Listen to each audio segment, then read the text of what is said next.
Hi guys, welcome to SR vlogs. So చాలా days తర్వాత అయితే ఒక ఫుడ్ రెసిపీ అయితే అప్లోడ్ చేస్తున్నాను. And that is my favourite kakarakaya fry. నాకైతే చాలా చాలా ఇష్టము కాకరకాయ ఫ్రై అంటే. సో ఇంకా రెసిపీ అయితే స్టార్ట్ చేసేద్దాము. సో నేనైతే ఇక్కడ 1/2 kg కాకరకాయలు అయితే తీసుకున్నాను. సో పొట్ట అయితే లైట్గా అయితే తీసేసి చిన్న ముక్కలు కాకరకాయ అయితే కోసుకుంటున్నాను.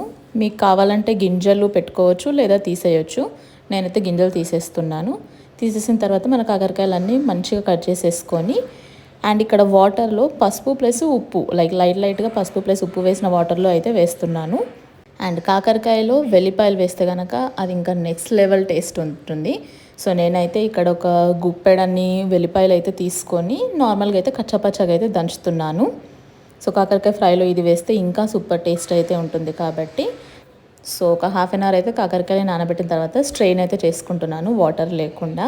సో చూస్తున్నారు కదా, మంచి ఎల్లోయిష్ గ్రీన్ అయితే వచ్చింది కాకరకాయ అయితే. సో ఇంకా మనం నెక్స్ట్ అయితే ఫ్రై చేసుకోవడమే.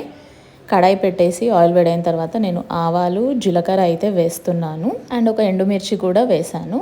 సో అది కొంచెం ఫ్రై అయిన తర్వాత మనము స్ట్రెయిన్ చేసుకున్న కాకరకాయ అయితే ఆయిల్లో వేయడమే. సో మనం ఎంత బాగా ఫ్రై చేసుకుంటే కాకరకాయ టేస్ట్ అంత బాగా వస్తుంది. సో చూస్తున్నారు కదా, కలర్ కాంబినేషన్ అయితే చాలా బాగుంది. సో కొద్దిగా ఫ్రై అయిన తర్వాత లైట్గా అయితే పసుపు వేస్తున్నాను. వేసి సో మనం ఇది ఒక 5 మినిట్స్కి అయితే కిందికి పైకి అయితే తిప్పుకుంటూ ఉండాలి. ఎందుకంటే మళ్ళీ కింద అంతా క్రంచీగా అయిపోతుంది, పైన కొంచెం పచ్చిగా ఉంటుంది కాబట్టి.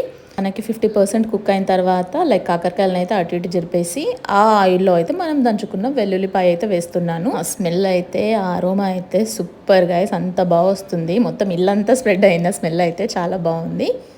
సో మనకి ఫ్రై చేసుకున్న తర్వాత సరిపడేంత కారం ప్లస్ సరిపడేంత ఉప్పు అయితే వేసుకుంటున్నాను. ఉప్పు కొద్దిగా తక్కువైనా పర్లేదు, ఎక్కువ అయితే వేసుకోకండి, మళ్ళీ కర్రీ అంతా పాడైపోతుంది కాబట్టి. సో అంతే గాయస్, మనం ఒక 6 మినిట్స్ అయితే ఫ్రై చేసుకోవడమే. అండ్ ఎండింగ్లో అయితే నేను కొద్దిగా ధనియాల పొడి వేస్తున్నాను. అది ఆప్షనల్, మీరు స్కిప్ కూడా చేయొచ్చు. సో సూపర్ యమ్మీ కాకరకాయ ఫ్రై అయితే రెడీ గాయస్.